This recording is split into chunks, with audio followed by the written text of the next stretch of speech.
शरीयत के तहत हो और आसान हो। आपको पता है कि आए रोज इनको कितनी मुश्किलातों का सामना करना पड़ता है। ये एक मैरिज बहुत सारा मतलब एक कंसर्न इशू बना है इनके लिए, क्योंकि एक नॉर्मल इंसान को मैरिज ढूंढने में, शादी ढूंढने में दिक्कतें आ रहे हैं, तो इन बेचारों को बहुत सारी दिक्कतों का सामना करना पड़ेगा अगर ये खुद जाके मैरिज करें।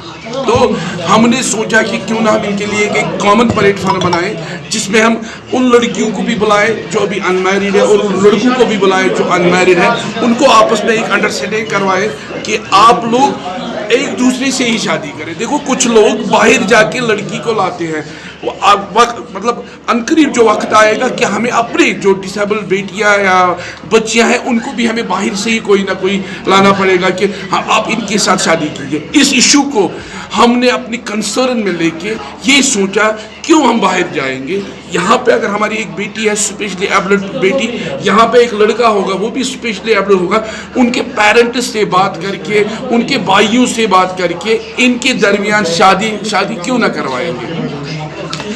अयाज साहब आपसे ये भी जानना चाहेंगे, आपके सेक्टर के जितने भी ये जिस्मानी तौर पे स्पेशल लोग हैं, चाहे हम मेल्स की बात करें या फीमेल्स की बात करें, क्या ये एग्री हुए हैं कि यहाँ पे रजिस्ट्रेशन आज उनकी अभी एग्री और डिसएग्री की बात नहीं है। अभी अवेयरनेस प्रोग्राम था, अभी हम इनको अवेयर कर रहे हैं कि निकाह कितना ज़रूरी है। निकाह में नबी अकरम सल्लल्लाहु अलैहि वसल्लम ने फरमाया कि जो निकाह नहीं कर सकता है वो मुझ में नहीं है। तो निकाह हर किसी के लिए ज़रूरी है कि ये एक नफ्स है, ये हर किसी के लिए ज़रूरी है, खासकर जो ह्यूमन बीइंग है उसके लिए निकाह ज़रूरी है। उस पे हमने एक अवेयरनेस प्रोग्राम यहाँ पे चलाया है। हम सफ़र मैरिज काउंसलिंग सेल का जो सदर साहब वो भी यहाँ पे आया था, उसने भी तफसीलन निकाह के बारे में, निकाह के हुकूक, निकाह के फ़ायदे बताए हैं।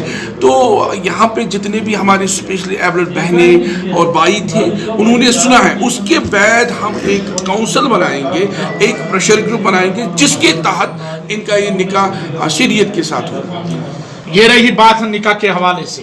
आने वाले असेंबली इंतखाबात 2024 आपकी सेक्टर क्या तैयारी कर रहे हैं? पॉलिटिकल कन्वेंशंस हमने देखे हैं, क्या इस बार तैयार रहेंगे आप साउथ से?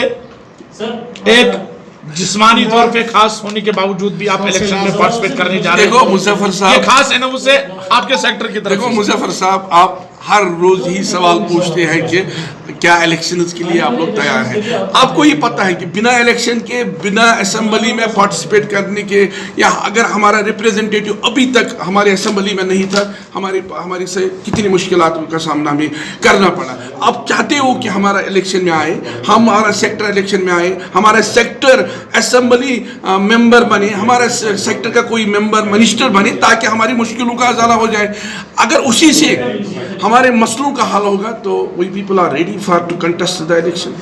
इन लोगों के पास एक ही सवाल, क्या खुद अयाज साहब होंगे या कोई और होगा? ये आज इस बात की वजाहत हम चाहते हैं। देखो भाई, हमारे जो सीनियर गुलाम हसन साहब बैठा है, जो ये डिसीजन लेंगे, वेदर मुझ पे ही वो जिम्मेदारी रखेंगे तो I am ready for that. आप पे रखेंगे, आपको भी रहना चाहिए ना तैयार, क्योंकि आप भी इसी हमारे सेक्टर के एक कॉन्क्रीट पिलर है, जर्नलिस्ट हो, आपको ये पता है कि कितनी मुश्किलात है हमें। सबकी निगाह अयाज सब पे है। क्या अयाज साहब साउथ से इस बार तैयार हैं? अगर अल्लाह ने चाहा तो अगर ये लोग हम पे जिम्मेदारी रखेंगे, वी आर रेडी फॉर। जद्दोजहद जारी है सर, इंशाल्लाह। बहुत बहुत शुक्रिया। इंशाल्लाह। Thank you.